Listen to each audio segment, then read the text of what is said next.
바울 사도는 에베소 교회 성도들에게 편지를 쓰고 있습니다. 그러면서 이렇게 이야기를 합니다. 에베소 교회 성도 여러분, 하나님께서 여러분에게 하늘에 속한 신령한 복을 주셨습니다.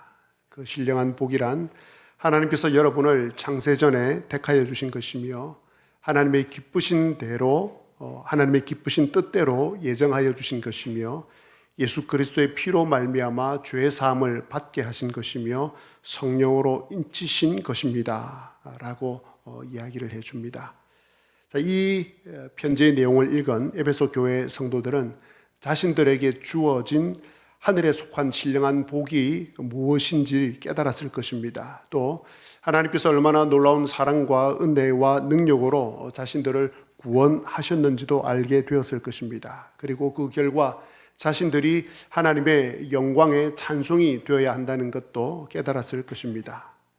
그러나 에베소 교회 성도들이 어찌 바울 사도의 이 편지만으로, 이 가르침만으로 하늘에 속한 신령한 복을 다 깨달을 수 있겠습니까? 바울 사도는 그것을 알고 있었습니다. 자신의 편지만으로는 이 이야기를 다 전달할 수 없다는 것을, 이 깊은 의미를 다 전달할 수 없다는 것을 알았습니다. 오직 지혜와 계시의 영이신 성령님께서 그들의 마음을 열어주셔야만 이 하늘에 속한 신령한 복을 깨달을 수 있다는 것을 알았습니다. 그래서 바울 사도는 하늘에 속한 신령한 복을 에베소 교회 성도들이 깨닫게 해달라고 하나님께 기도합니다. 그 기도가 오늘 읽은 말씀 17절에서 19절까지의 내용입니다. 바울 사도는 먼저 15절에서 16절에서 에베소 교회 성도들의 믿음과 사랑을 듣고 감사하기를 그치지 않습니다. 그리고 이어서 17절에서는 에베소 교회 성도들이 하나님을 더 깊이 알게 하시기를 기도합니다. 또 18절에서는 에베소 교회 성도들의 마음의 눈을 밝혀주시기를 기도합니다. 19절에서는 하나님의 능력이 얼마나 큰지를 알게 해달라고 기도합니다. 그리고 마지막 20절에서 22절에서는 하나님의 능력의 지극히 크심이 그리스도 안에서 어떻게 나타났는지를 설명합니다. 그리고 마지막으로 23절에서 바울 사도의 이런 기도를 받는 교회가 얼마나 영광스러운 곳인지를 선포합니다. 중요하기 때문에 바울 사도의 기도를 다시 한 문장으로 요약을 해 보겠습니다. 하나님, 에베소 교회 성도들에게 지혜와 계시의 영을 주셔서 그들의 마음의 눈이 밝아지게 하시고 하나님의 부르심의 소망과 하나님의 기업의 영광의 풍성함과 하나님의 능력의 지극히 크심이 어떠한지를 알게 하여 주옵소서입니다. 정말 놀라운 기도문입니다. 저 역시 여러분 한 분 한 분에게 해드리고 싶은 기도입니다. 이 기도문에 대한 내용은 다음 주일에 살펴보도록 하겠습니다. 오늘은 그 기도문을 살펴보기 전에 15절, 16절을 먼저 살펴보겠습니다. 먼저 16절을 보시기 바랍니다. 내가 기도할 때에 기억하며 너희로 말미암아 감사하기를 그치지 아니하고. 자, 바울 사도가 뭐 하기를 그치지 아니한다고 합니까? 감사하기를. 누구 때문에 감사하기를 그치지 않는다고 합니까?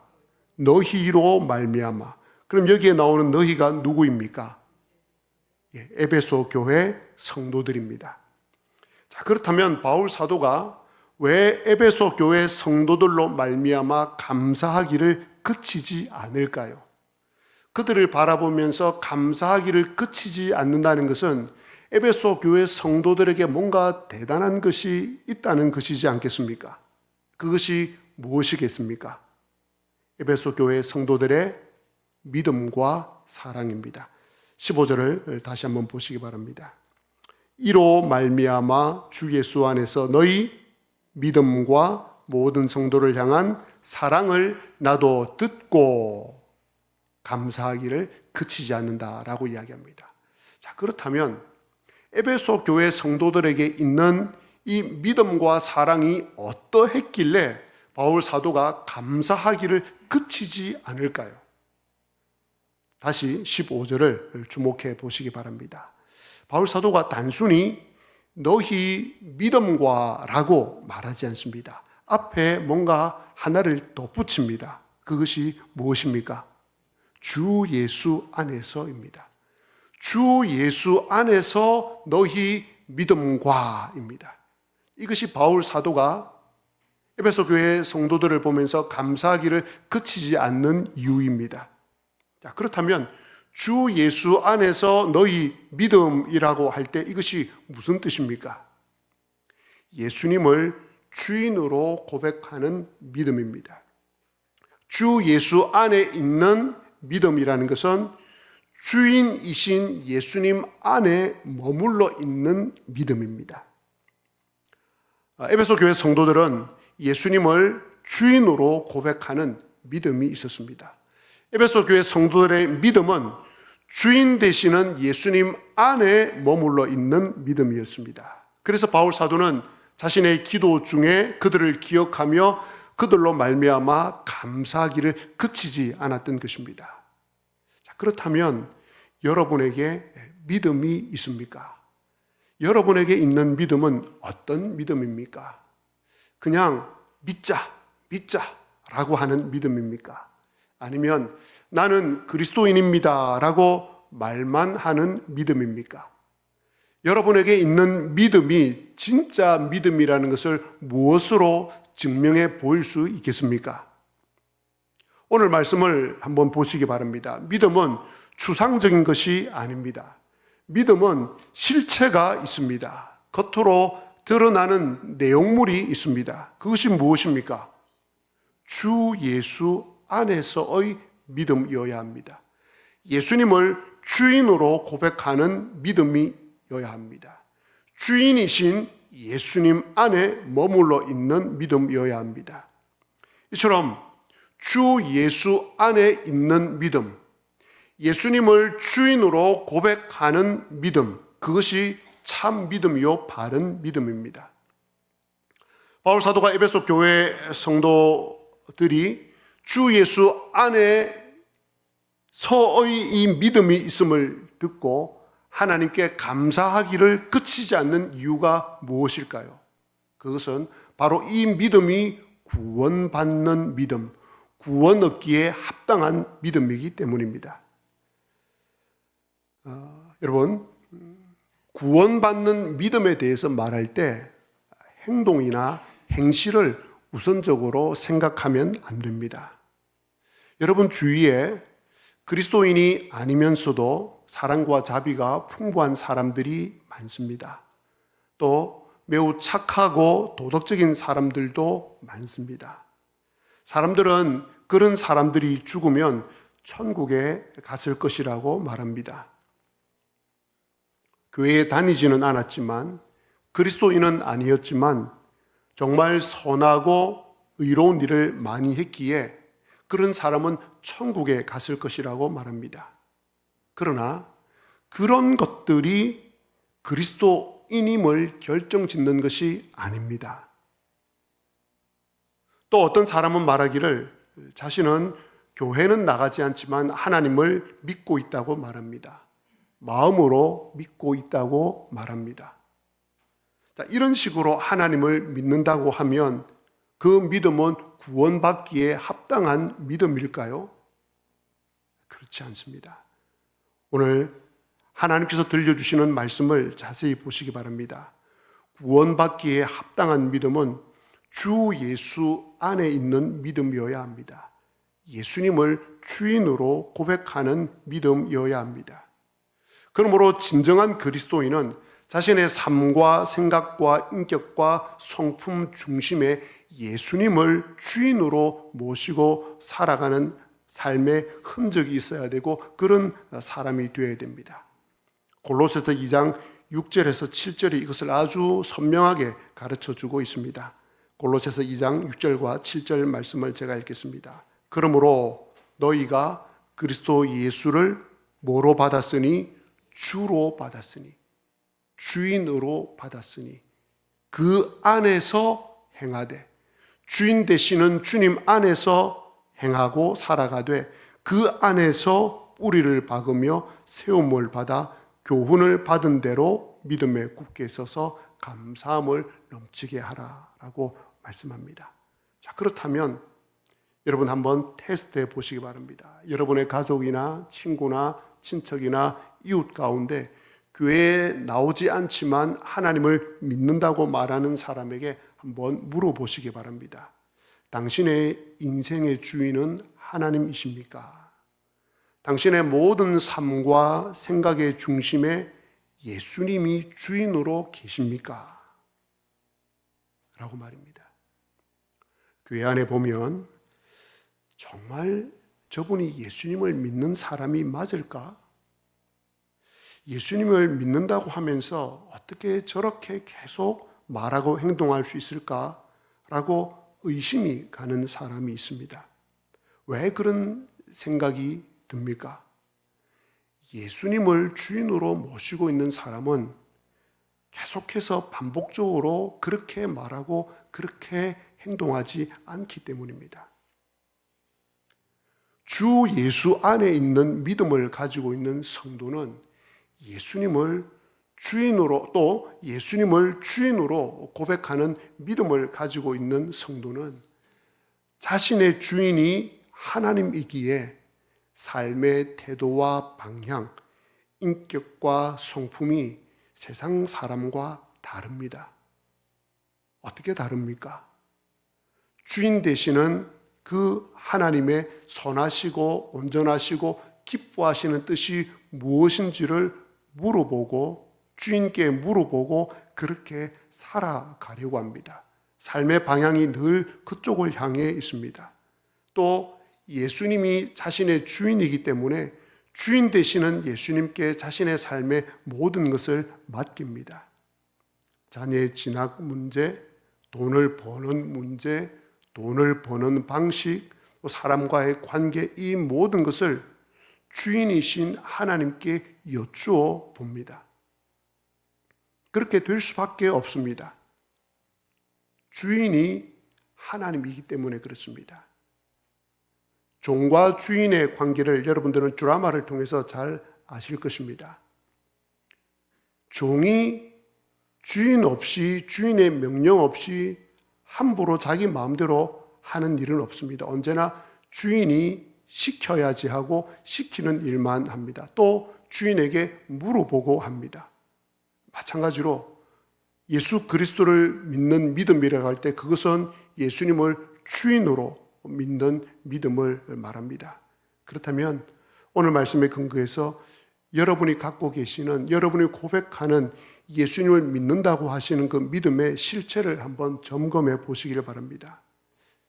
여러분은 나의 모든 삶의 주인은 예수님입니다 라고 고백할 수 있는지요?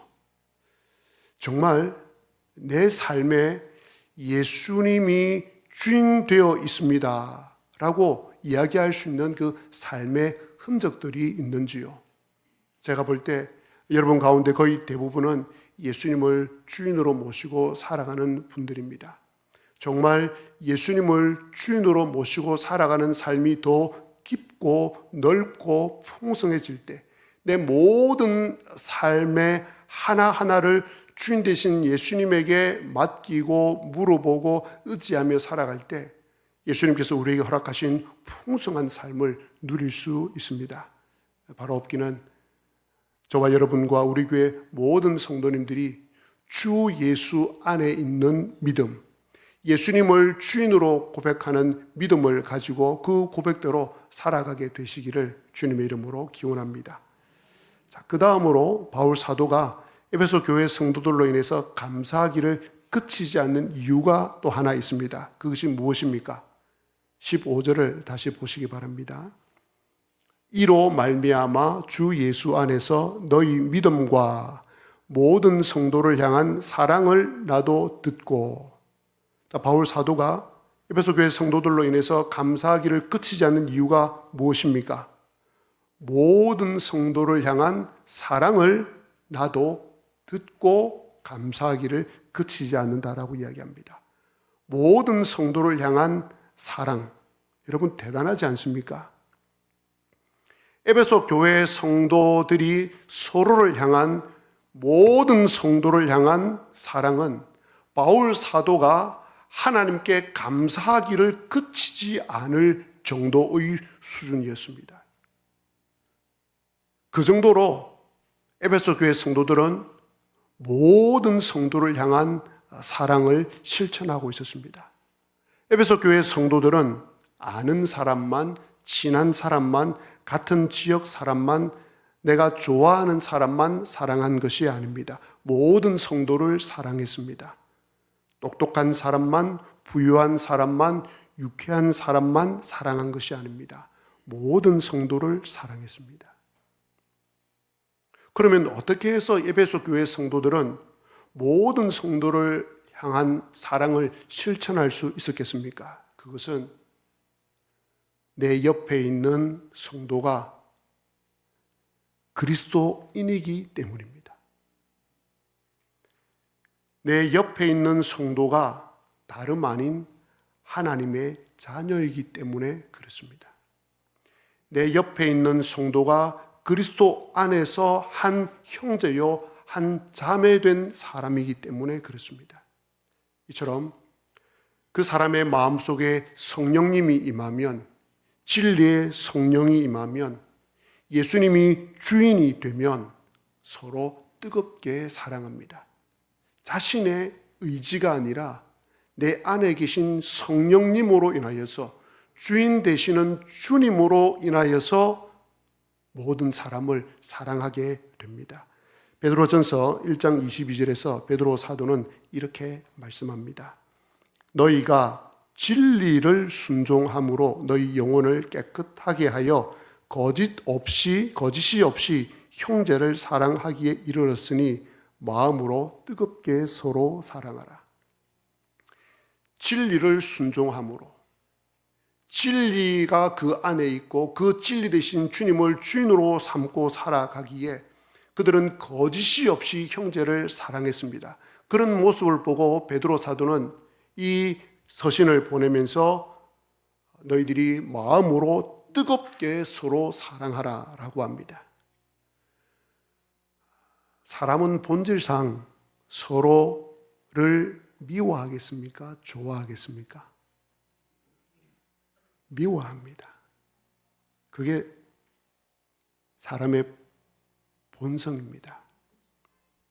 자신과 맞지 않으면 미워합니까? 좋아합니까? 미워합니다. 죄의 가장 근원인 내가 나의 주인이기 때문에 하나님이 주인으로 있을 때의 상황이 아니라 그 하나님이 떠나버린 인간, 그래서 내가 나의 주인이 되어 살아가는 인간이기에 인간은 자기 뜻대로 되지 않으면 뭐합니까? 분노합니다. 내가 틀렸더라도 내 뜻대로 되지 않으면, 내가 다른 사람보다 높은 지위에 있으면, 내가 틀렸더라도 내 뜻대로 되지 않으면 분노하고 내 아랫 사람을 눌립니다. 그것이 사람의 죄악성입니다. 성경이 그것을 증명하고 있습니다. 디도서 3장 3절을 보시기 바랍니다.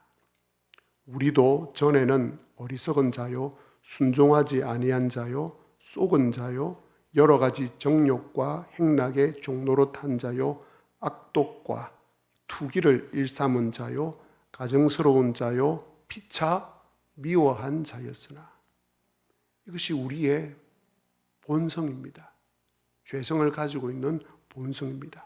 그런데 바울 사도는 에베소 교회 성도들 사이에 뭔가 세상과 다른 일이 일어나고 있다는 것을 들어서 알게 되었습니다. 그냥 한 번 들은 게 아니라 계속 에베소 교회 성도들로부터, 에베소 교회로부터 계속 이 소식이 들려오고 있는 것입니다. 계속 듣게 된 것입니다. 어떤 소식을 듣게 되었습니까? 에베소 교회 성도들이 모든 성도를 서로 사랑하고 있다는 것을 듣게 되었습니다. 바울 사도는 그 소식을 듣고 너무 기뻐서 기도할 때마다 그들을 기억하고 하나님께 감사하기를 그치지 않고 있습니다. 오 하나님, 에베소 교회 성도들이 모든 성도를 향한 사랑이 넘쳐나고 있음이 계속해서 들려오고 있습니다. 주님 너무 감사합니다 라는 기도를 하나님께 드리고 있습니다. 그렇다면 어떤 성도가 모든 성도를 사랑한다는 말을 들으면, 어떤 성도가 모든 성도를 사랑하기 시작하면 그것은 그가 거듭났다는 증거임에 틀림없습니다. 나와 전혀 다른 사람을 사랑하고 용서하고 품어주기란 결코 쉽지 않습니다. 그런데 그리스도 안에 있다는 것 때문에, 그리스도가 나의 주인이라는 것 때문에 가족도 아닌데 가족처럼, 아니 때로는 가족보다 더 사랑하고 용서한다는 것은 그리스도가 그 사람의 주인이라는 증거입니다. 이처럼 거듭난 그리스도인은 모든 성도를 사랑하려고 합니다. 그래서 모든 성도를 사랑하게 됩니다.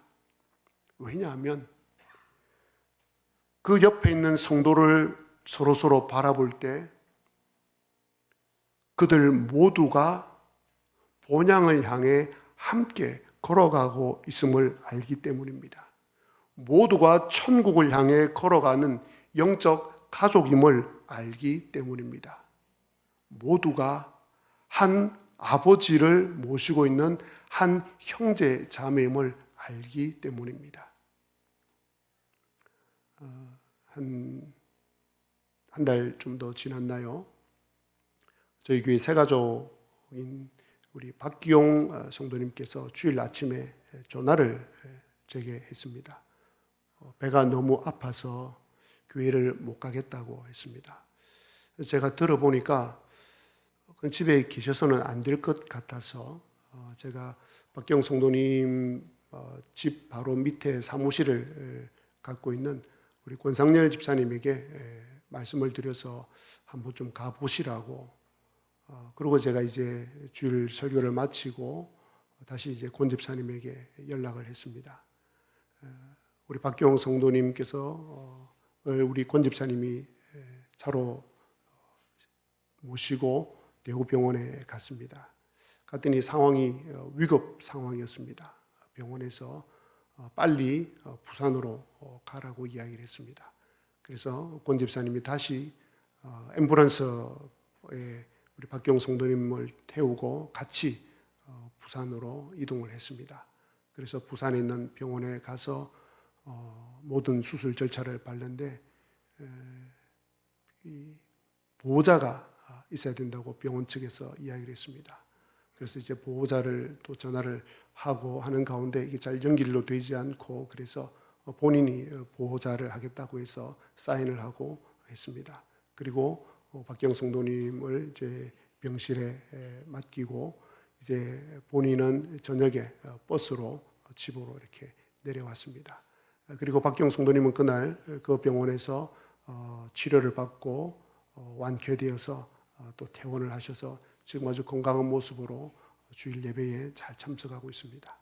제가 그 사건을 또 들으면서 우리 교우들 안에 서로를 사랑함이 가족들보다 더 넘쳐나고 더 깊고 진하다는 것을 보고 얼마나 하나님께 감사했는지 모릅니다. 바로 없기는 우리 모두가 손에 손을 잡고 영원한 본향을 향해 함께 걸어가는 한 가족이지 않습니까? 영원한 하나님 나라에서 함께 다 볼 것이지 않습니까?